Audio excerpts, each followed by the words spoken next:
The Rishikesh road widening project drew a lot of controversy around it due to the proposed tree felling by the Uttarakhand state government.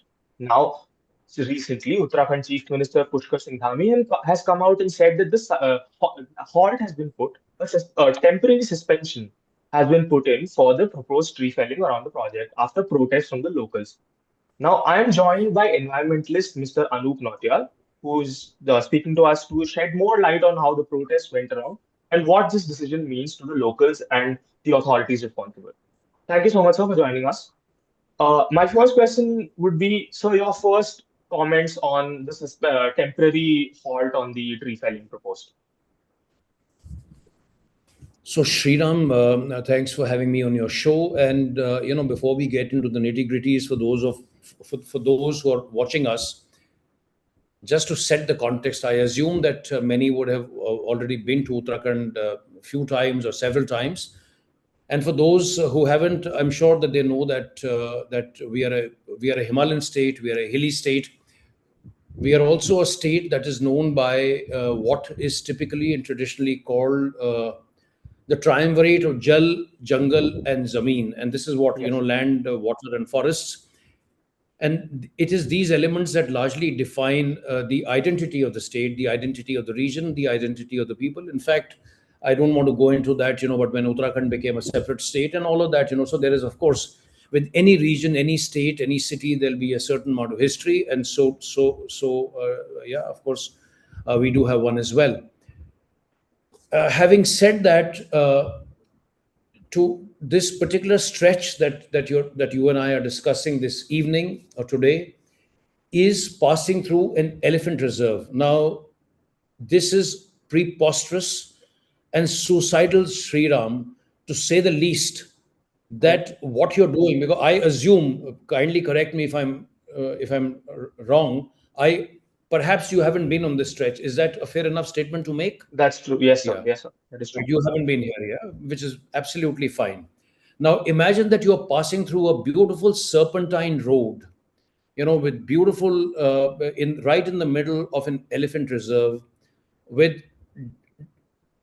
if not centuries, decades old trees, and some of whom which are called the sal trees or the sal trees. Now, these Yeah. sal trees, SAL, are unique in many, many perspectives. So, how beautiful it must be, Yeah. how verdant it must be, how heavenly it must be, how pure it must be. And Sri Ram, it's not only me, but anyone and everyone who travels on that road and has been on that road for decades can vouch for the fact that there is no traffic there. Hmm. No traffic means this is not like Connaught Place in Delhi, or this is not like this is not some crazy traffic. Of course, traffic is there, but it is not there to the extent that a double lane needs to be more made into a four lane and then into a sixth lane. So Yeah. imagine how suicidal this entire thought process is. And then, of course, there are many, many dimensions. The total tree felling involved in this particular road widening is more than 4,000 trees. Of this 4,000 plus trees, 700 plus are to be transplanted. That means you cut the tree, you put them in a truck, and you take them somewhere else, and then you go and plant them. So easier said than done. We can go into the details of that, but just to give you the big picture, yeah. So this is what we are talking about. Now there has been absolute mayhem, and I guess that's part of your subsequent questions. But people have revolted, people have spoken in a single unified voice, people are deeply upset, hurt, and angry. But we'll leave it for Yeah. the rest of the questions. All right. Sir, you talked about the magnitude and the grave implications that this project brings, right? But Hmm. from an outstretch, from a very zoomed out perspective, let's start with that. This is a temporary suspension that has been announced. A temporary halt on the tree felling has been announced. A final verdict is awaited. Do you think this particular initial order from the state government can lead to long-term benefits and a long-term respite for the region? See, there are only two things that can happen, said very simply. Either after a while, the government continues with its plans, or the government shelves the project altogether. Mhm. Now, you can also wonder and question that and ask me, as someone who lives in this landscape, as to what prompted the Dhami government to backtrack, to go on the back foot and, take this decision. Having said that, to come to your core question, frankly, I can't say that, if it'll go this way or that way. All I can say is that people are deeply hurt. People are very, very upset. And for as long as we've been a state, which is, to be very, very precise, 25 years and 7 months, we Yeah. became a separate state. We were carved out of Uttar Pradesh in the year 2000, in the month of November. As a state, yeah, as I said, 25 and a half years. And I can vouch for a fact that, of course, as a state, we have a long history of what we call andolan. Uttarakhand राज्य में बहुत सारे आंदोलन Mhm. होते हैं, a जी. lot of agitations. But in terms of an environmental agitation continuing for the last so many days with consistency, so about 50, 100 odd people, have held their ground in the face of massive adversities, in the face of rains, and what you have, and also intimidation, frankly speaking, from the authorities and from the police. In fact, an FIR has also been lodged against Yeah. 25 people. 5 people are named in that. So, in spite and despite all these odds, people have held onto their ground, and all I can do is to applaud their courage, applaud their tenacity, applaud their determination, for what they truly believe is wrong. What is wrong, as far as they are concerned. And there is a groundswell of support, not only locally and not only across Uttarakhand, but across, of course, the entire nation. And I would say, dare say so, also outside, yeah, the boundaries of our country, for people from Uttarakhand and others who live outside the country. So anyway, your question was what happens next. As I said, yeah, but one thing important, Sri Ram, to point out here is Yeah. that our state goes to, we will have our sixth Vidhan Sabha election in the month of February 2027. So the Yeah. Vidhan Sabha election is now what, 6, 7 months away. And so no ruling party would want to antagonize the So people. do you, so Maybe you do think there is a political implication to this as well? of course, there is a political implication. In fact, if you were to Yeah. ask me that, what prompted the Dhami government, what prompted the chief minister to send this tweet yesterday at 2:55 p.m., Mhm. the way I see it is that there are three specific reasons. The first two are purely people and political oriented. The first reason, of course, is, and this is not in any order of priority, but I'm just listing Yeah. the first two reasons, which are Yeah. more people and political in nature, that this agitation that we have spoken about. So the first of all, the nature of the agitation, it's a very, very organic I was agitation. I was I was going to come to uh, that. So so it, along the same lines, coming to that, yeah. this particular protest, has been sort of compared to the Chipko movement. Now, it can't be a direct correlation in any case. It can't be the same situation, of course. But do you think the circumstances were similar, or do you think this was completely like arbitrary on its own? Sorry, I just lost you. What word did you use? You used one word. Compared it to? This was compared to the Chipko movement. This particular protest नहीं, was compared. Chipko is 50 years ago, so वो उसको हम छोड़ देते हैं. Chipko of course is a very, people here are very, very sentimental, Yeah. of course, with Chipko and the philosophy of Chipko. But so first of all, about the agitation, it's a very, very organic, to start with. It's very organic. There is no large scale organization. There is no large banner, backing this agitation. It is not that, people are being called in busloads, or there's some heavy duty mobilization, or there are some sinister forces, behind these young kids, and children, and women and young, and what I say in my worldview, the young and the young at heart. So it is not because age is just a number, but so we've seen a diversity of gender, occupation, students, and all of that. So that is really the beauty of this. It's a very raw agitation from that Yeah. standpoint. And as I said, they've held their ground, very, very organic, and all of that. Yeah. So that is one element. Now, somewhere or the other, I think so. Even though there are 50 or 100 people out there, but they are there every day for the last 10, Mhm. 12 days.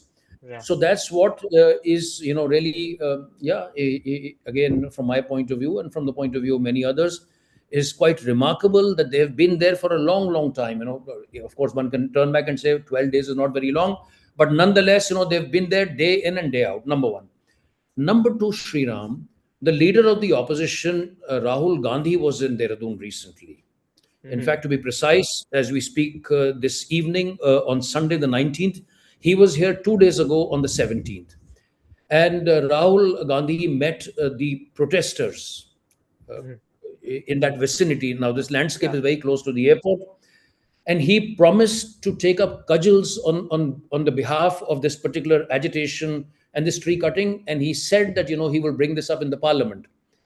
Now, the in a way, as you say, the talk on the street here or the talk in Uttarakhand is that it is these two reasons: the fact that there was an agitation, and that Rahul Gandhi, the leader of the opposition, was here. We are a BJP-ruled state, so that really caught the government in a way flat-footed.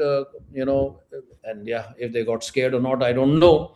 But so these two things, Rahul Gandhi's presence and the election 6 months later, I think that this was one big reason, and that's what generally Yeah.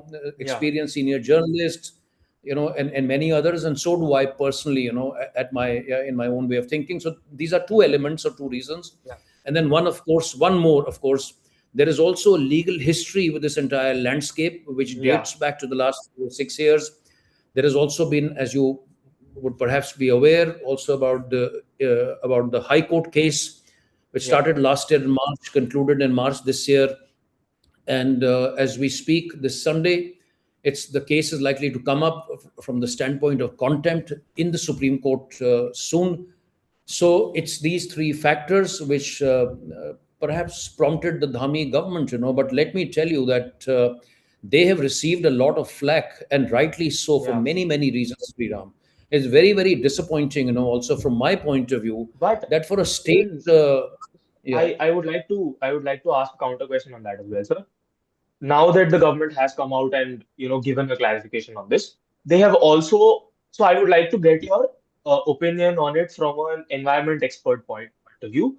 That the government has now said that there will be compensatory afforestation, which will take place. Do you think that will in any case help the losses that have been incurred so far?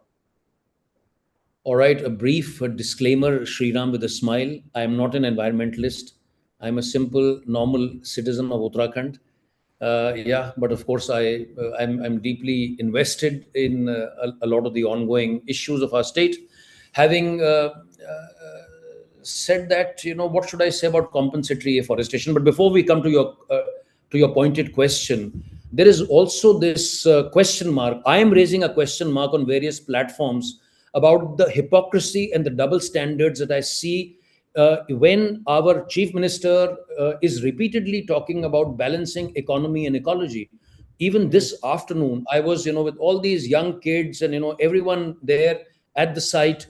And, when you look around yourself, when you look at the devastation yourself of 100-year-old trees, these are salt trees. These are trees that you can't plant in a nursery.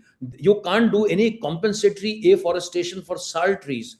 You can't pick them up, take them in a tree, and you take them elsewhere.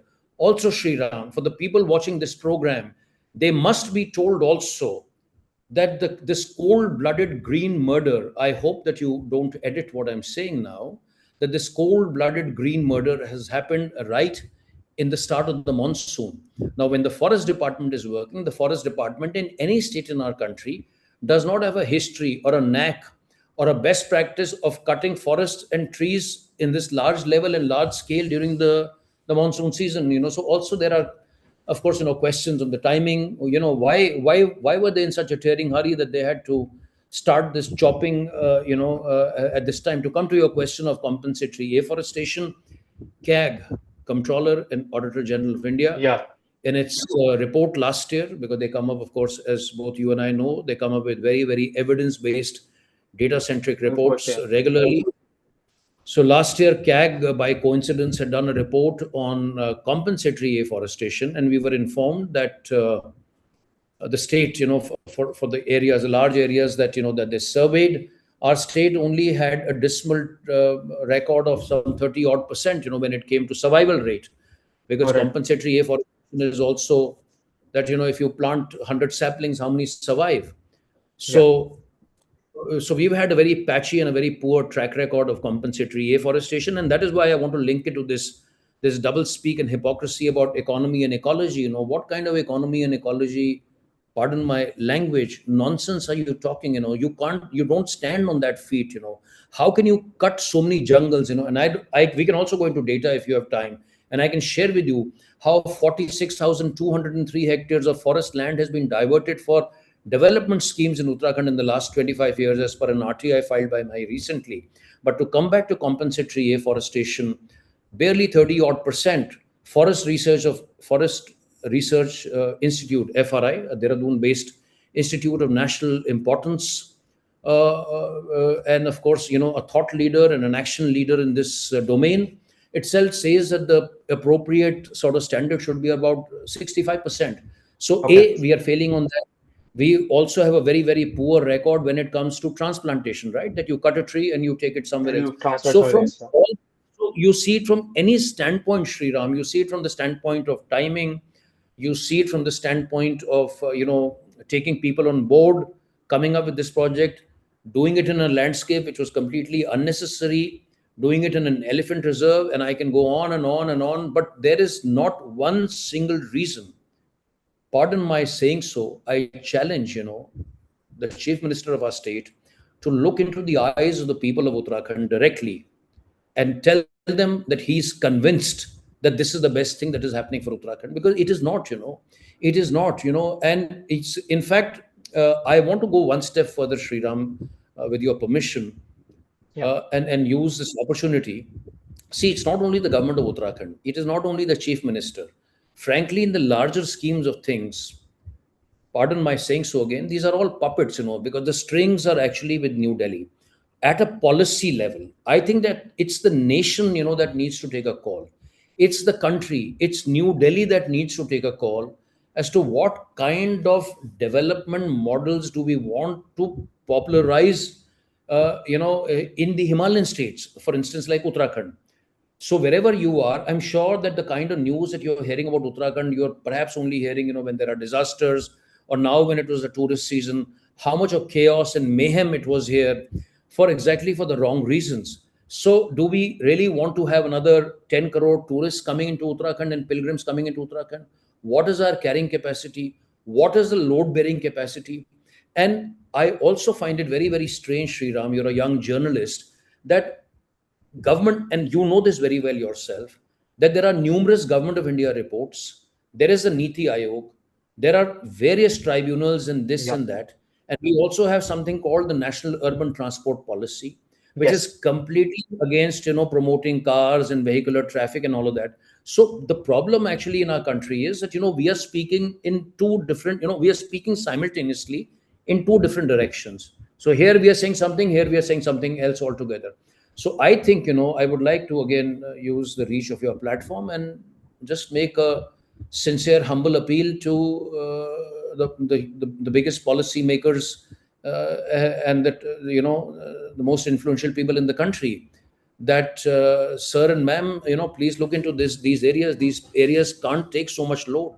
And frankly, we are cutting our own feet, so this should halt, because the government, be it the CM or be it the forest minister, frankly, they don't have the wherewithal. Uttarakhand is a small state.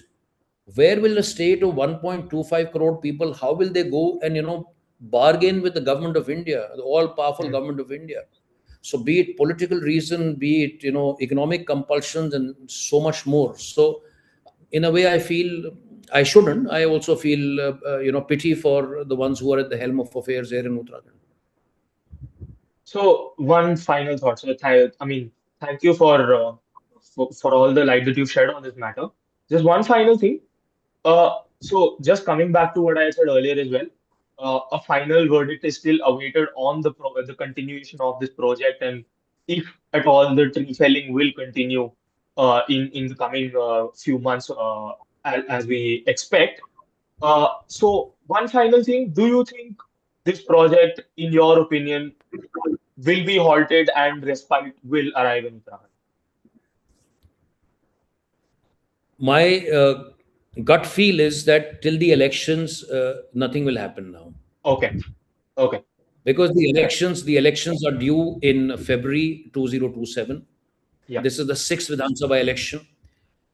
Rahul Gandhi has himself come here. His party leaders are enthused by his arrival. Naturally, his party leaders know what their supremo has said. They will also not like to leave this opportunity. right, And from the point of the, so I think that behind the plunder of the forest will be politics that will right, determine. So more than biodiversity and the wildlife corridor and the hapless and the helpless animals who can't speak, it will be the political considerations that will perhaps decide the fate. And as I said, for the next 6 months, in my view, the government would not like to antagonize, because they've received a lot of flack. And and I know that even if there are 100 people on that spot for even for 10 days, that message has perhaps reached to more than, could have probably reached to 50 million people also, right. through the amount of noise that has been created, particularly on Instagram. It has become viral. Of course, Yeah, Wangchuk is sitting in Delhi. That might be, it's a national issue. But from the standpoint, and particularly, when people are seeing these images, it's heart. How do you say? It's heart rending. You feel like crying. To see the way these trees and all of that have been chopped off. So to answer your question, I don't think anything will happen till February. Now, right. only three scenarios emerge. If the party comes back to power, it's the same government. They have won the election. They have won the mandate of the people. I think that they will go ahead. They will not stop, because there is nothing then to, that should worry them and bother them. All right. Thank you so much, Mr. Nautiyal, for speaking to us on time now. This was a fascinating conversation, and thank you so much. And we will possibly have a conversation once the final verdict comes as well. Thank you so much, Sriram, for inviting me, and have a nice evening. Thank you so much. Thank you, sir.